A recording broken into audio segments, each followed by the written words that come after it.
예, 맷반석을 지금 불에 삶고 있습니다.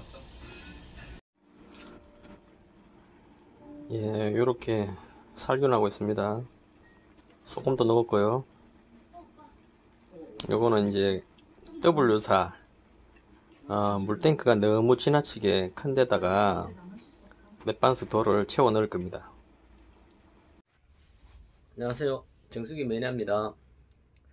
오늘은요 역삼투압 정수기를 알칼리 정수기로 만드는 것을 보여드리겠습니다. 제가 지금 역삼투압 정수기 물을 준비했고요. 역삼투압 정수기가 때로는 우리가 정말로 필요한 장소가 있습니다. 큰 대형 식당 같은 경우는요 역삼투압 정수기로 대부분 식당에서 이렇게 물병을 주지 않습니까?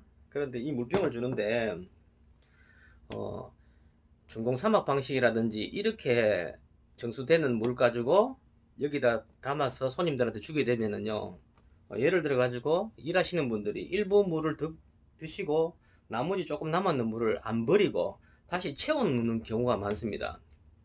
그런 방식은 물이 완전 순환도 안 되고요 또 미네랄이 풍부하고 또 깔끔하게 걸러내지를 못했기 때문에 비린 맛이 좀 날 수도 있고 그런 현상이 일어납니다. 근데 역삼투압 정수기로 걸른 물은 일부 남아도 다시 채워 넣어도 비린 맛이 난다든지 그렇진 않습니다. 그래서 대형 식당 같은 경우는 제가 경험을 해본 결과로는 역삼투압 정수기가 바람직하다고 저는 보입니다.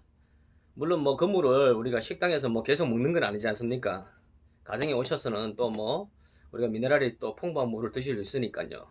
근데 대형 식당용으로는 큰 규모의 역삼투압 정수기가 제가 관리를 해보니까 그게 맞는 것 같더라고요. 그런데 지금 소비자분들이 역삼투압 정수기는 미네랄이 없다고 말씀하시는 것을 제가 물과 미네랄에 대한 진실 이래가지고 거기에 역삼투압 정수기 물을 끓여가지고 미네랄이 나오는 걸 보여드렸죠. 오늘은 어떤 개념이냐면은 안 끓이고도 정수기 자체로만 알칼리 수를 만드는 방법을 제가 공개를 하기 위해서 오늘 영상을 촬영합니다. 그럼 한번 보시죠. 자, 이게 미리 받아놓은 역삼투압 정수기 물입니다. 자, pH를 한번 볼게요.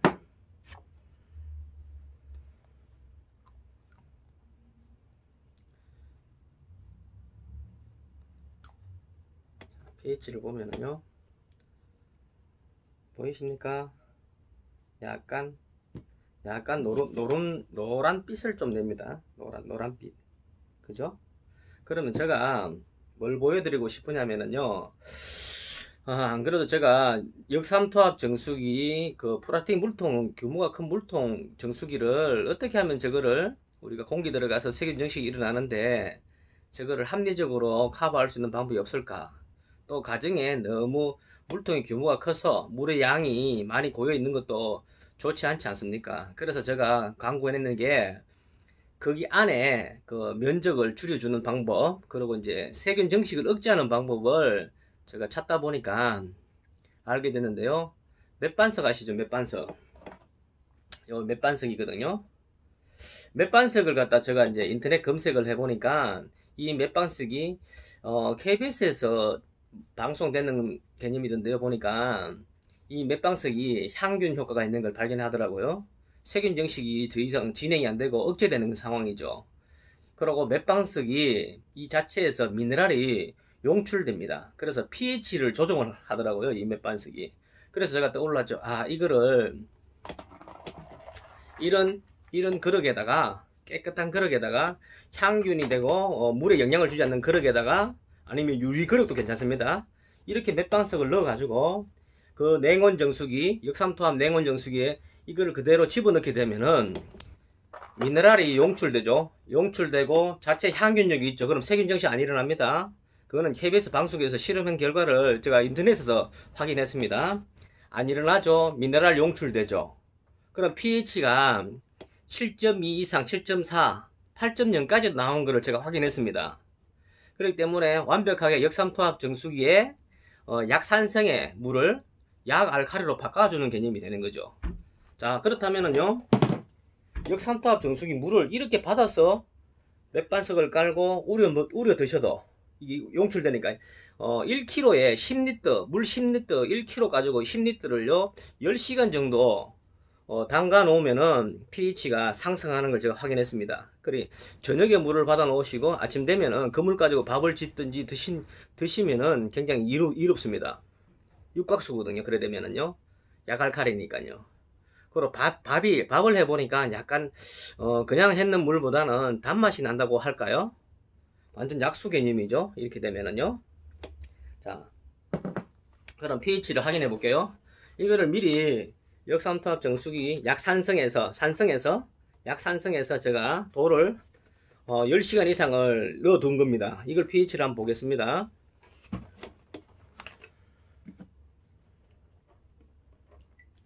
제가 말씀드렸죠.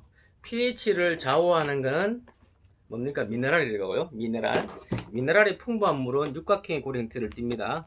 얼음이 얼려져 있는 상태를 육각형의 고리 형태를 띠는 거고요. 물 자체에서는요, 미네랄이 풍부하면 육각형의 고리 형태를 띠게 되어 있습니다. 육각수죠. 풍부한 미네랄. 자연에서 얻는 안반석에서, 안반석 놓을게요. 자, 보시죠. 자, 이렇게 흔들고, 자, 보세요. 보이십니까? 자, 여기 역삼투압 정수기를 맥반석을 넣어서 한 10시간 정도 이렇게 뒀던 겁니다. 자, 어떻습니까? 이러면은 물맛도 제가 먹어보니까 물맛도 부드럽고 물맛도 좋더라고요. 그럼 역삼투압의 어떤 그 문제점을 해결했죠. 제가 타사 제가 관리하는 회사는 아닌데요. 타사의 정수기를 물통이 큰 거, 그리고 너무 많이 물이 고이는 부분을 해결하기 위해서 찾다 보니까 이 맥반석을 알게 됐습니다. 맥반석이 우리가 일정량의 열을 가하면 40도 이상의 열을 가하면 원적외선도 방출한다고 인터넷에서 제가 공부를 했고요. 그리고 물에도 이 놀라운 결과를 만들어내는 걸 봤습니다. 그러니까 이거를 우리가 역삼투압 정수기 우리가 중금속 많고 다이옥신 페놀이 나오는 그런 수질이 안 좋은 흐르는 강물에 있는 쪽에 정수기를 설치하셔가지고 이렇게 맥반석을 활용을 하시면은 모든 부분이 완벽하게 해결되겠죠. 그리고 큰 식당에는 될 수 있으면 역삼투압 정수기가 맞습니다. 왜?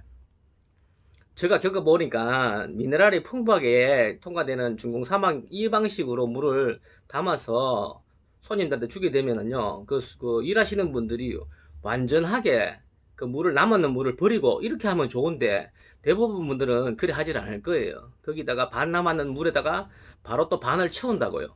그러면은 비린내가 날 수 있는 그런 경우가 있거든요. 근데 역삼투압은 반 남은 물에다가 반을 채워 넣어도 그런 맛이 난다든가 그런 경우가 없습니다. 워낙 깔끔하게 걸러내니까요. 거기에 사장님들이 인위적으로 물통에다가 맥반석을 넣어도 좋고요. 정수기 안에다가 조금 전에 제가 보여드렸죠. 이렇게 통째로 이렇게 집어넣으시면 되는 거예요. 그러면은 자체 물병에 향균 효과가 일어나고 약알칼이 되겠죠. 그리고 이 맥반석은 제가 인터넷에서 들춰보니까 반영구적이라고 하더라고요. 한 4개월 정도 쓰고는 소금물을 좀 넣어서 다시 이거를 20분에서 30분 정도 끓여서 햇빛에 말려가 재사용할 수 있다고 나와 있더라고요. 굉장히 좋은 정보죠. 자, 그리고 역삼투압 정수기를 이렇게 활용하시면은 건강에 굉장히 도움이 되실 겁니다. 자, 오늘은 여기까지 찍겠습니다. 감사합니다.